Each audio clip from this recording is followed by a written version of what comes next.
नमस्कार दोस्तों, digital to sports पर आपका बहुत बहुत स्वागत है। और हर बार की तरह इस वर्ल्ड कप में हर एक मुकाबले का प्रीव्यू और प्रेडिक्शन जो लाते हैं, आज हम इस वीडियो में एक बहुत ही महत्वपूर्ण मुकाबले की बात करने वाले हैं जो बेंगलुरु के चिन्नास्वामी मैदान पर होने वाला है। न्यूजीलैंड बनाम श्रीलंका। श्रीलंका की तो हालत फिलहाल पॉइंट्स टेबल में देखे तो खराब है, लेकिन न्यूजीलैंड के पास अभी भी मौका है। निशांत भाई वैद्य, आपका बहुत बहुत स्वागत है। ये करो या मरो की स्थिति है टीम न्यूजीलैंड के लिए। हाँ, करो या मरो की स्थिति है, मगर पिछले कुछ दिन वर्ल्ड कप में बेहतरीन, लाजवाब, मजेदार रहे हैं और ये भी एक मजेदार मुकाबला हो सकता है न्यूजीलैंड के परिप्रेक्ष्य से। बिल्कुल, पॉइंट्स टेबल पर जब हम नजर डालें तो ये बात समझ में आएगी कि ऑस्ट्रेलिया के धमाकेदार जीत के बाद अब न्यूजीलैंड पर बहुत ज्यादा दबाव आ रहा है। नंबर 2, नंबर 3 पर लगातार through out the world cup रहने वाली न्यूजीलैंड पिछले कुछ मुकाबले हारी हैं, इस वजह से अब वो नंबर 4 पर है। और अगर ये मुकाबला वो नहीं जीत पाते तो वो शायद सेमीफाइनल की दौड़ से बाहर हो जाएंगे। हाँ, और देखिए, अगर वो नहीं जीत पाते या फिर बारिश हो जाता है तो फिर उन्हें सिर्फ 1 अंक मिलेगा। फिर जब पाकिस्तान इंग्लैंड के सामने खेलेंगे, उनको मौका है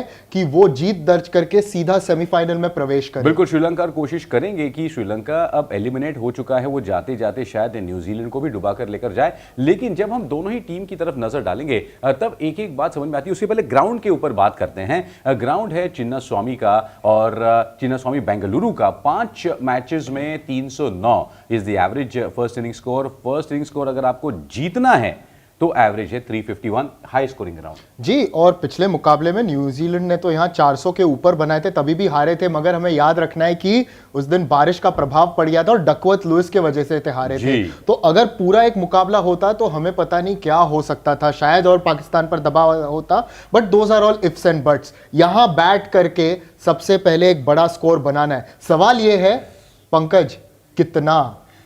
अब देखिए, न्यूजीलैंड को ये मुकाबला जीतना ही जीतना है। कुल मिलाकर विकेट्स भी यहां पर काफी गिरते हैं, लेकिन 76% जो विकेट्स है ये आपके लिए हैं तेज गेंदबाजों ने। आप पहले बैटिंग करो या दूसरा, ज्यादा फर्क नहीं पड़ता। लेकिन चूंकि बारिश का अनुमान है तो पाकिस्तान ने जो पैतरा अपनाया था, शायद न्यूजीलैंड वैसा ही कुछ पैतरा अपना सकती है। हाँ, क्योंकि फिर जब डकवर्थ लुइस में आपको पता रहता है कि कितने ओवर में आपको पार स्कोर क्या रहता है, वो आपको और एक बेहतर स्थिति में डालता है और आप फिर बेहतर प्लान कर सकते हैं। जब आप पहले बैटिंग करते हैं तभी आप तो बस बड़ा स्कोर बनाना चाहते हैं। चेसिंग के वक्त फिर आप ऐसी स्थिति में प्लानिंग करके अच्छा अप्रोच कर सकते हैं। श्रीलंका की टीम की तरफ नजर डालते हैं और इनकी टीम में आजकल क्रिकेट की बातें कम, रूल्स की बातें ज्यादा हो रही है। और इसकी खिंचन कितनी रहेगी श्रीलंका टीम के साथ जो उनके साथ पिछले मुकाबले में हुआ, इस मुकाबले में, क्योंकि कुशल मेंडिस अब थोड़ा सा फॉर्म के बाहर जा चुके हैं। ये पूरी की पूरी टीम अब शायद ऐसे सिचुएशन में फंस गई है जहां पर क्रिकेट छोड़ के बाकी बातों पर इन पर ध्यान दिया जा रहा है। आपने बिल्कुल सही कहा कि क्रिकेट छोड़कर बाकी बातों पर ध्यान दिया जा रहा है। और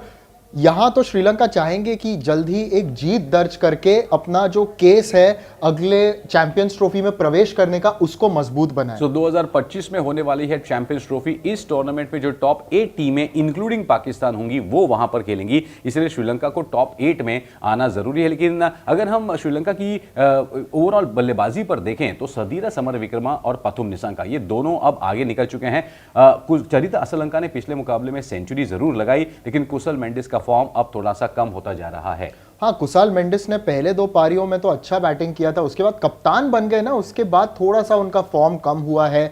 और ऐसे झलके नजर आई है कि उनमें वो फॉर्म है, but he is not carried on to score a big one. तो श्रीलंका के जो मेन रन स्कोरर्स वही रहे, पथुम निशंका और समरविक्रमा। बिल्कुल, बल्लेबाजी में तो फिर भी ठीक ठाक है बात श्रीलंका की, रन थोड़े बहुत बन ही रहे हैं, लेकिन गेंदबाजी में बहुत ज्यादा दिक्कतें हैं। और पिछले मुकाबले में हमने देखा किस तरीके से वो डिफेंड नहीं कर पाए। दिलशान मधुशंका अकेले 1 मैन आर्मी 21 लेकर टॉप ऑफ द चार्ट्स हैं। अगर हम इस वर्ल्ड कप की बात करें, टॉप 5 में उनका नाम आता है, लेकिन उनके अलावा कोई भी गेंदबाज चल नहीं पाया है। हाँ, और कोई सपोर्ट नहीं मिला है। देखिए, अगर इनके 21 विकेट है, दूसरे छोर पर अगर किसी के 15 या फिर 14 या फिर 12 भी होते ना, तो आपको पता है कि कुछ सपोर्ट होता। मगर दूसरे छोर पर किसी को सपोर्ट नहीं है। ये bowling attack as a team सिर्फ चला है इंग्लैंड के सामने, बाकी किसी के सामने नहीं। क्या इसका फायदा न्यूजीलैंड ले पाएगी? उनके स्क्वाड पर नजर डालेंगे तो उनके लिए भी दिक्कतें कम नहीं है, क्योंकि इनके यहाँ लगभग अब सिर्फ 12-13 ही खिलाड़ी बचे हैं। इतनी सारी इंजरीज हो चुकी हैं। केन विलियमसन इंजर होने के बावजूद भी अकेले खेल रहे हैं, जैसे मैक्सवेल ने कुछ दिन पहले खेला था वैसे ही खेल रहे हैं। लेकिन इनके लिए एक बहुत बड़ा एक प्रॉब्लम है। हालांकि इन्होंने बेंगलुरु के मैदान पर ही पिछली बार बहुत बड़ा स्कोर बनाया था, लेकिन डीएलएस की वजह से दिक्कत हो गई और इनकी गेंदबाजी में भी प्रॉब्लम हो रही है। आइए इनके बल्लेबाजी पर सबसे पहले नजर डालते हैं, और बल्लेबाजी में भी इनकी काफी दिक्कतें आ रही हैं। जी, बल्लेबाजी की अगर बात करें तो एक स्टार रहे उनके, इनफैक्ट ये वर्ल्ड कप के स्टार रहे वो, और उनका नाम है रचिन रविंद्र। देखिए, right on top with 523 runs. उतने रन तो सचिन तेंदुलकर ने उसी उम्र में बनाए थे 96 वर्ल्ड कप में। रचिन रविंद्र अकेले स्टार हैं। डैरल मिचेल का फॉर्म बढ़िया चल रहा है। डेवॉन कॉनवे थोड़ा सा ऊपर नीचे चल रहे हैं, लेकिन ग्लेन फिलिप्स में मिडिल ऑर्डर में कमाल कर दिया है, और साथ ही में केन विलियमसन ने भी पिछले मुकाबले में वो शतक बनाते रह गए। तो बेंगलुरु के मैदान पर रन बनाने में शायद न्यूजीलैंड को प्रॉब्लम नहीं होनी चाहिए in front of the Sri Lanka attack. नहीं होना चाहिए, मगर यहां अभी रन्स की बात नहीं है, हम गेंदबाजी की बात करते हैं। क्योंकि श्रीलंका के गेंदबाजी माफी चाहता हूं, न्यूजीलैंड के गेंदबाजी क्या इन्हें बैकअप कर पाएंगे इनके बल्लेबाज को, ये सवाल है। अब प्रॉब्लम ये है कि लॉकी फर्ग्यूसन इंजर चल रहे हैं, लेकिन वो बीच में आते जाते रहे हैं। मिचेल सैंटनर अकेले रहे हैं जिन्होंने 14 विकेट्स लिए हैं, लेकिन Matt Henry he is injured himself. क्या वो खेलेंगे पता नहीं। 11 विकेट उन्होंने निकाले हैं। ट्रेंट बूल्ट का फॉर्म ऊपर नीचे रहा है। लॉकी फर्ग्यूसन भी 8 विकेट लेकर, लेकिन वो भी इंजर चल रहे हैं ऊपर नीचे।